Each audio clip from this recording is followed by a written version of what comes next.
అంత ధైర్యం ఉందా మీకు? నేను మీకు ఒకటే చెప్తా ఉన్నాను, మీరు ఆలోచించాలి మీ భవిష్యత్తుకి. దశాబ్దం నుంచి రోడ్ల మీద తిరుగుతూ ఉన్నా. ఇంతమంది చిత్రకథా నాయకులు ఉన్నారు. మెగాస్టార్ చిరంజీవి గారు ఉన్నారు, రెబల్ స్టార్ ప్రభాస్, మహేష్ గారు, అల్లు అర్జున్ గారు, రామ్ చరణ్ గారు, జూనియర్ ఎన్టీఆర్ గారు, ఇలా ఎంతో మంది నాయకులందరూ ఏ రోజు కూడా చిత్ర పరిశ్రమని రాజకీయ పరంగా ఎవరు వేధించలా. ఇందాక అక్కడ బోర్డు చూస్తుంటే మనల్ని ఎవరు ఆపేదని ఒక బోర్డు ఉంది నాది. దేనికంటాం ఆ మాట? అంటే ప్రజాస్వామ్యంలో మాకు హక్కు లేదా? ఇక్కడున్న ఎమ్మెల్యేకి ఈ మాటలు కూడా మంచి రావట్లే, కొంచెం కోపాన్ని ఉంచుకున్నాం. ఇలాంటి ఆకురౌడీలకి మేము భయపడతామా? వారాహి ఎలా వస్తో ఆంధ్ర రోడ్ల మీద చూసి మీరు తిరుగుతాం, మేము చూస్తామా? బెదిరిస్తారా మమ్మల్ని? మేము సుభాష్ చంద్రబోస్ స్ఫూర్తిని నింపుకున్న వాళ్ళం గుండెల్లో.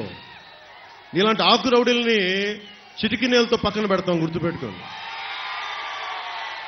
నా సైన్యంతో మేము రోడ్ల మీదకి వస్తే మమ్మల్ని ఎదుర్కొని మీరు భరించగలరా? మీరు తట్టుకోగలవా మా శక్తిని? యువత శక్తిని తట్టుకోగలవా నువ్వు? 10 మంది ఆకురౌడీలు వేసుకొని కూర్చోబెట్టి యువతనందరినీ బెదిరిస్తే మీకు ఒకటే చెప్తున్నాను, మీరు దయచేసి భయపడకండి. మీరు ధైర్యంగా లేకపోతే అక్కడ కూర్చోబెట్టినాక జై భీమ్ అని మీరు అంబేద్కర్ గారి గురించి చెప్తా ఉన్నారు. కొన్ని వందలాది మంది మేధావులు ఆయన నేతృత్వంలో కూర్చొని చాలా బలమైన రాజ్యాంగం ఇచ్చారు మనకి, మీ భవిష్యత్తు కోసం, మీ ప్రాథమిక హక్కుల కోసం. అలాంటి మీరు భయపడతా ఉంటే అది ప్రాబ్లం జగన్ గొప్పతనం కాదు, ఇక్కడున్న స్థానిక ఈ ఆకురౌడి ఎమ్మెల్యే కాదు. మనం పిరికితనం మనల్ని చంపేస్తుంది, మన చేతగానితనం, మనకి ధైర్యం లేక. అరే నాలాంటి వాడు ఒకడు, నేను గొప్ప కుటుంబాల నుంచి రాలా, మా నాన్న ముఖ్యమంత్రి కాదు, నాకేం పెద్ద గొప్ప కుటుంబాల నుంచి వచ్చిన వాళ్ళం కాదు. అరే మా నాన్న ఒక పోలీస్ కానిస్టేబుల్గా వచ్చి ఎక్సైజ్లో ఈఎస్గా రిటైర్డ్ అయిన వ్యక్తి, ఏఈఎస్గా. అలాంటి వ్యక్తి కుటుంబాల నుంచి వచ్చాం మేము ధైర్యంగా ఉన్నామంటే మీరెందుకు ధైర్యంగా ఉండలేరు? నా రక్తం వేరు, మీ రక్తం వేరా? నా గుండె వేరు, మీ గుండె వేరా? నాకు ధైర్యం ఉన్నప్పుడు మీకెందుకు ధైర్యం ఉండదు? నేను అది చూపించడానికి వచ్చాను.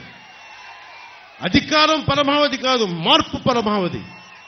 మీరు బాగుంటే నాకు చాలా ఆనందం. ఎవరన్నా సరే, నిన్న కూడా జగన్ మాట్లాడుతా భీమవరంలో నేను కూర్చొని మార్చేసుకున్నానంట, భీమవరం నుంచి మార్చానంట. ఏదైనా మాట్లాడితే కూర్చోబెట్టి వ్యక్తిగతంగా మాట్లాడతాడు. ఏ రోజున్నా సరే జగన్ గారి సతీమణిని నాకు అంటానికి ఎంతసేపు పడుద్ది? పెళ్ళాం అనే పదప్రయోగం వాడతామా మనం అసలు? ఈ దిగజారుడు ముఖ్యమంత్రి దిగజారిపోయాడు.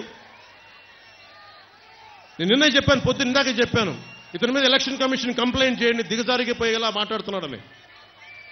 కాదు, పెళ్ళాం అనే పదప్రయోగాన్ని మనం మాట్లాడతామా? అసలు ఆ స్థాయికి పబ్లిక్ డిబేట్ ముఖ్యమంత్రి అతను ఏంటో నాకు అర్థం కాదు. మీరు ఆలోచించండి ఒకసారి. అరే సొంత చెల్లికే గౌరవం ఇవ్వనివాడు, సొంత చెల్లి వ్యక్తిగత జీవితాన్ని రోడ్ల మీద పెట్టేవాడు. దీన్ని మీరు ఆలోచించండి ఒకసారి. సొంత చెల్లిని కూడా దారుణంగా నిందించేవాడు, గోడకేసి కొట్టేవాడు, సునీత